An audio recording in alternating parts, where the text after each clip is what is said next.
Welcome to the first episode of our Skyblivion dev diary. For the past few years, our team has been chipping away at a seemingly impossible feat to remake the Elder Scrolls IV Oblivion in the latest Elder Scrolls engine. While we are still a ways out, we hope that this series will show you how far one of the most ambitious modding projects of our generation has come, and where we are headed. Welcome to the Making of Skyblivion.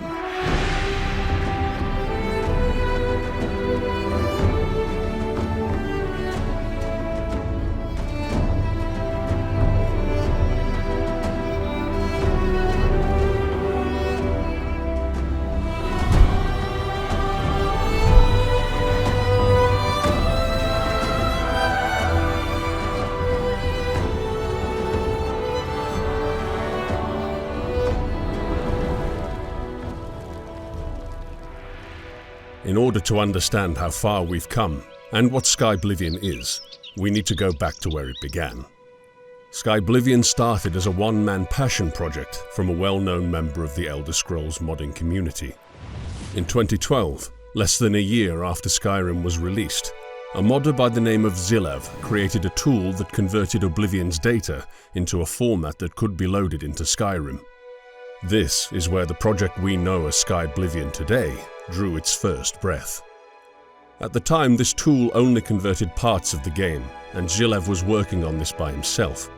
Shortly after the first images popped up online, another programmer joined the project and offered to help fine-tune the tool.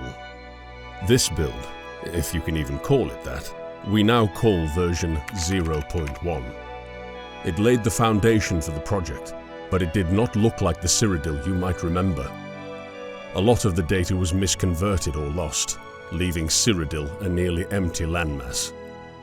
It suffered from constant crashes, and it was ripe with bugs.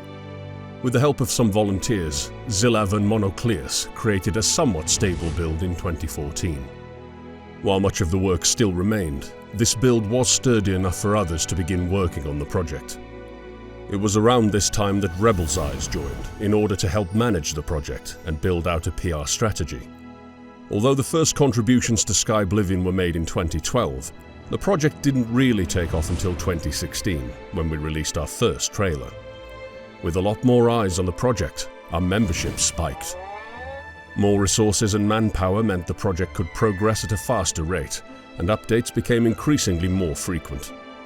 Textures, models, characters, terrain, UI, music, geography, and everything else you will see in Skyblivion has been recreated from scratch.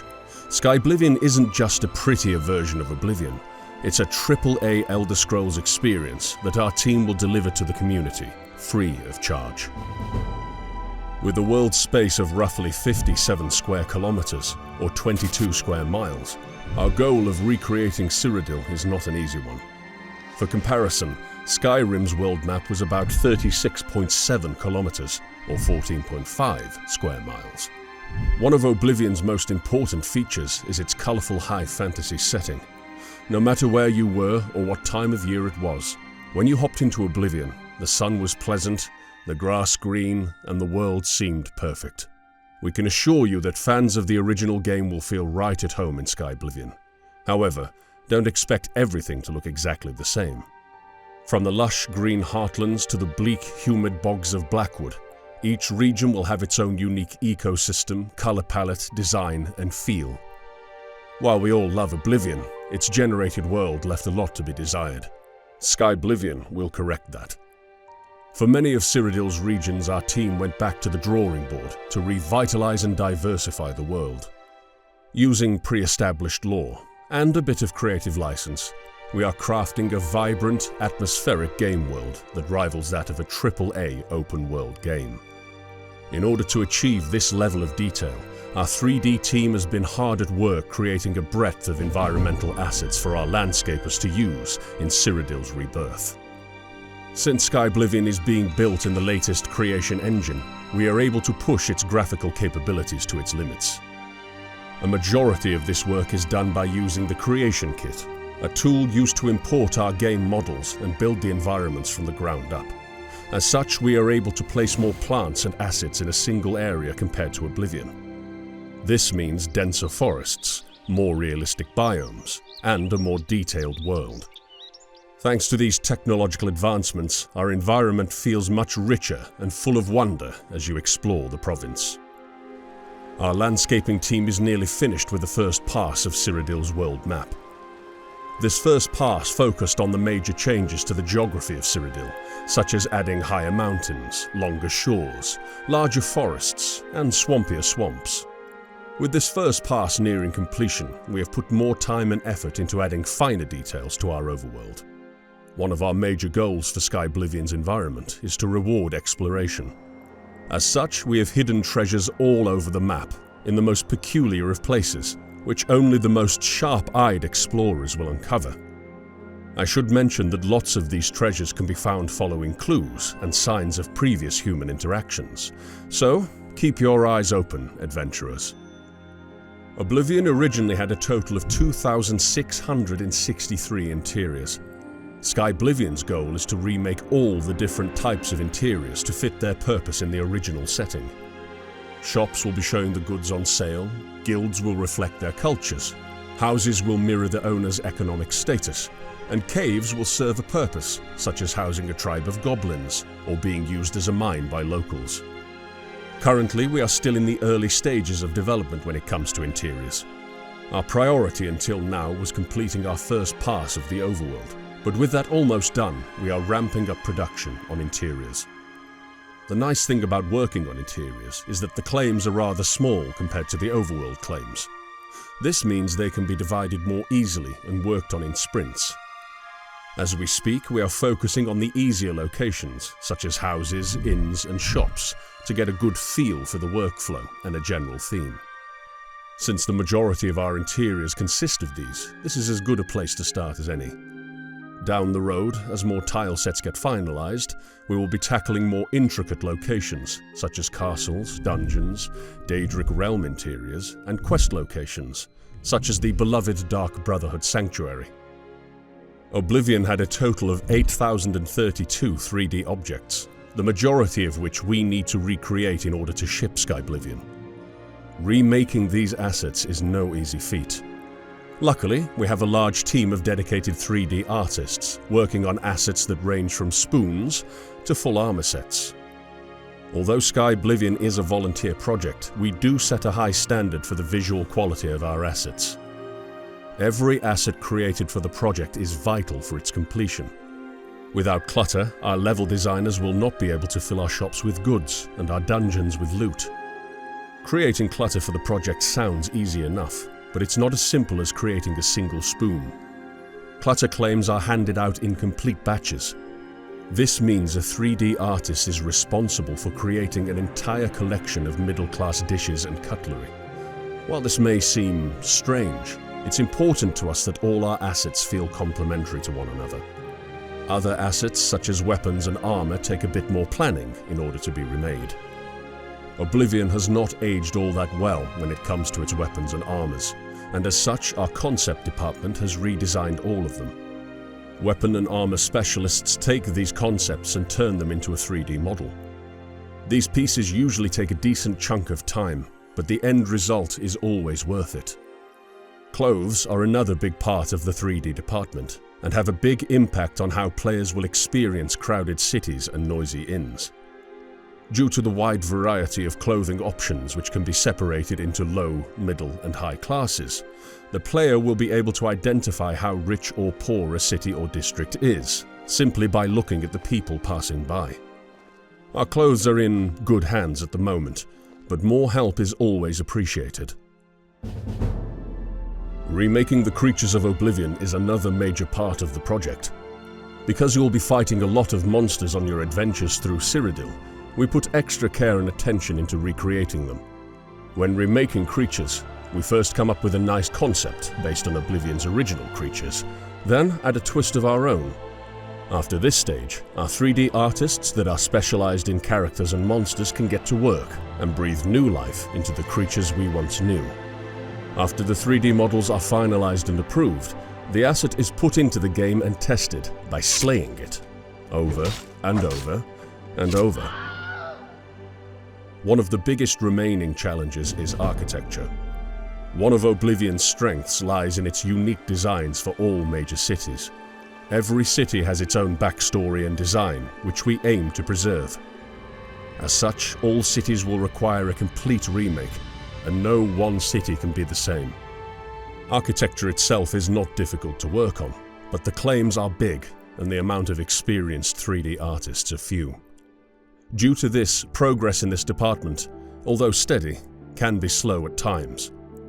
For any veteran or new 3D artists who are interested in working on assets in a fantasy setting, this might be a nice opportunity to get some experience in a large team.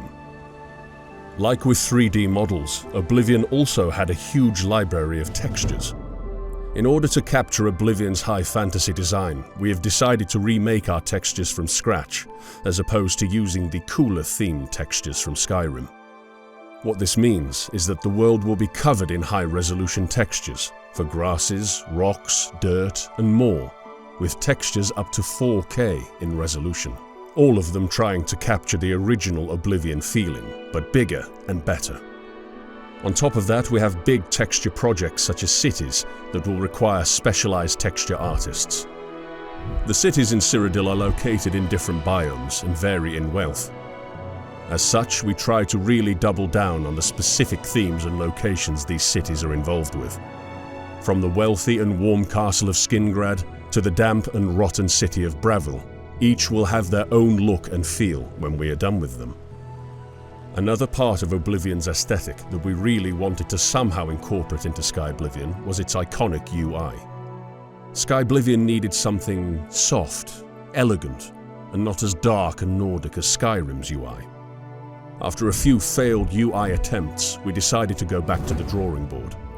This time around, we tried to convert and redesign Skyrim's UI to make it more like Oblivion. Whereas before we tried to reinvent the UI completely, we now try to treat it a bit more like changing your Windows theme.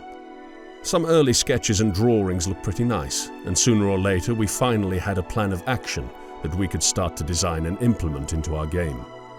If you have thoughts on what could still be improved or changed about this, we are all ears. Music is the cherry on the beautiful, deep, fantastical, and sometimes goofy cake that is Oblivion. Oblivion originally only had 26 minutes of exploration music, compared to Skyrim's whopping 1 hour and 28 minutes. That's quite a big difference. With Skyblivion, we're not looking to replace any of Oblivion's iconic tracks, so you can put down your pitchforks and torches. We do, however, intend to further enhance the musical experience. Two huge Oblivion fans and professional composers have taken it upon themselves to write additional musical scores for the different geographical locations of Cyrodiil, to make them not only look more unique, but also sound like it. This way, we hope the music will further drive home the excellent work our landscapers have done on Cyrodiil's open world. Oblivion wouldn't be Oblivion without its iconic and unique mechanics in place. As such, we are trying our hardest to recreate these mechanics. Some examples would be spellcrafting, quick casting, underwater combat, and more. Creating these mechanics is not done with the flip of a switch. Our dedicated team of coders and programmers works around the clock to create tools and write scripts that allow us to replicate these mechanics in the latest creation engine. This is not the only thing our coding department focuses on. The main priority is the quest conversion from Oblivion to Skyrim. With a total of 219 quests that need to be implemented, we have our work cut out for us. Using custom-build tools, the coding department is in the process of converting all Oblivion's data and repurposing it in a format that can be used in Skyrim's engine. This process is incredibly difficult, and no such thing has ever been attempted yet in modding history, as far as we know. Lastly, coders are in charge of making the world feel more alive. By giving NPC schedules, creating timed events, the world feels much richer and alive. As for every other artistic aspect of the game, the designs don't hold up well for today's standards. The concept art department had a key role in re-envisioning many of Oblivion's designs, from props to weapons and armor, all the way to landscape and locations. We usually go through an iterative process of ideation sketching, feedback and polish of the concept, so it's ready for 3D artists to tackle. The skill sets on the team are quite diverse, as some people specialize in creature design, others in clothes or environments, and some in weapons and items.